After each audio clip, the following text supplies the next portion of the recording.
Alright, I'm going to try something a little different. I've already made a standard A2 size card, and then I've taken a sheet of designer paper that's 4 by 5 1/4 and put it down here. This is just an experiment now. So we'll see what happens. I'm going to try and center a circle, cut out circle here, using the centering feature on the Cricut, and we'll see what happens. Excuse me. We've cut out a 2-inch circle here using the Cricut. It took 2 passes through to get it to cut through both sheets of paper, but it did work.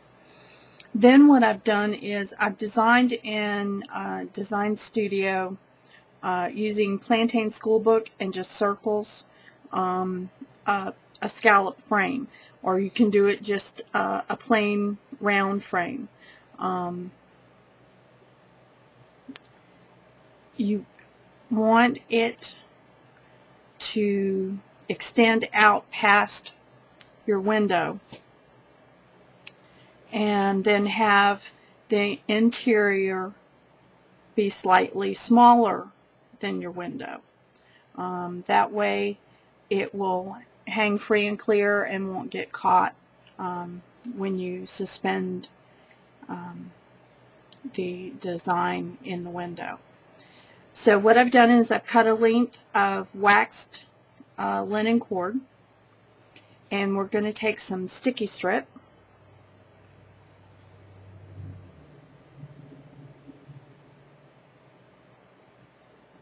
Okay, that's my scissors. And just cut off the length here and place it down the center of your little design.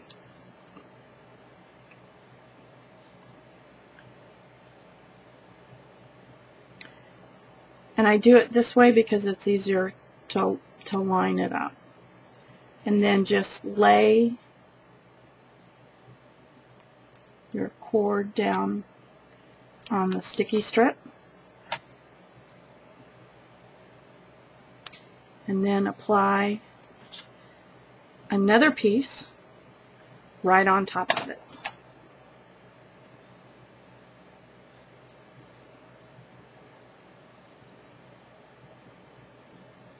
Because basically what we're doing here is making a string sandwich. And let's see, what can I... Paper folder will work. Alright, and just adhere it down. Make sure that it sticks really good.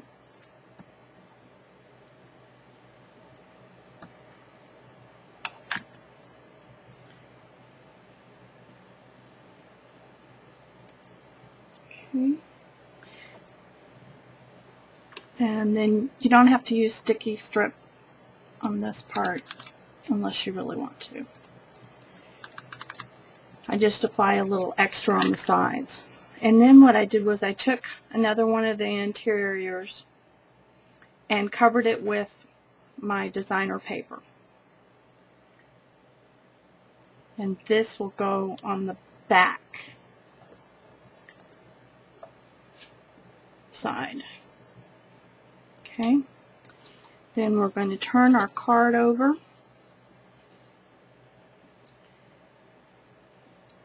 and place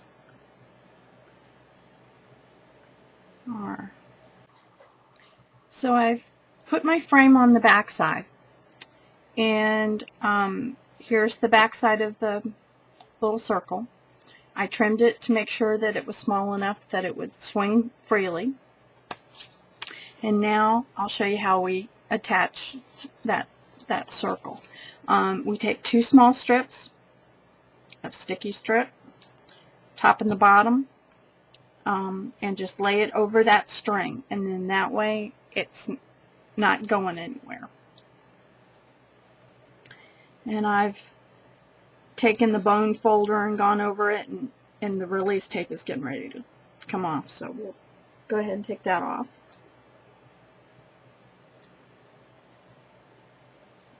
And then we'll take the front frame, and let's see.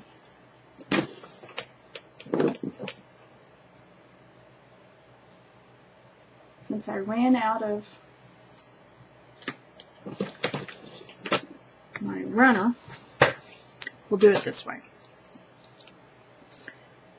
Since this is not archival or anything, I'm not going to worry about using a glue stick, if I could get it open. Alright, move on to the next one. So we'll use some Zig 2A. So I'm just going to apply a line of glue here.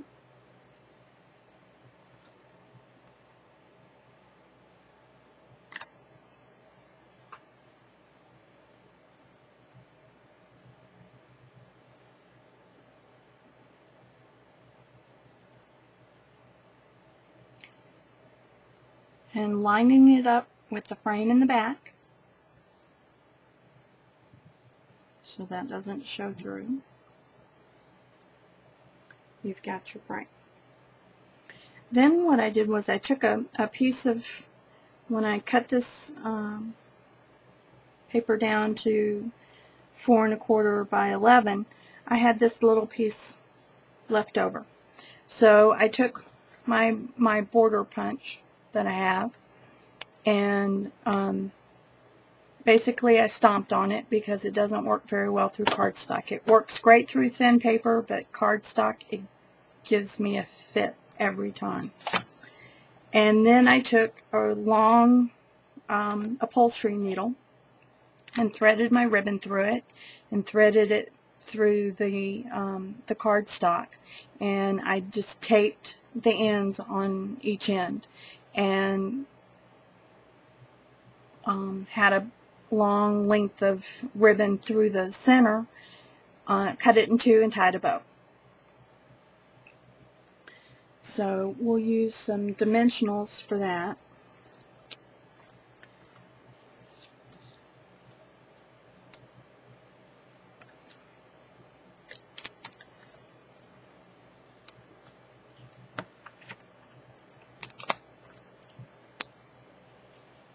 Okay.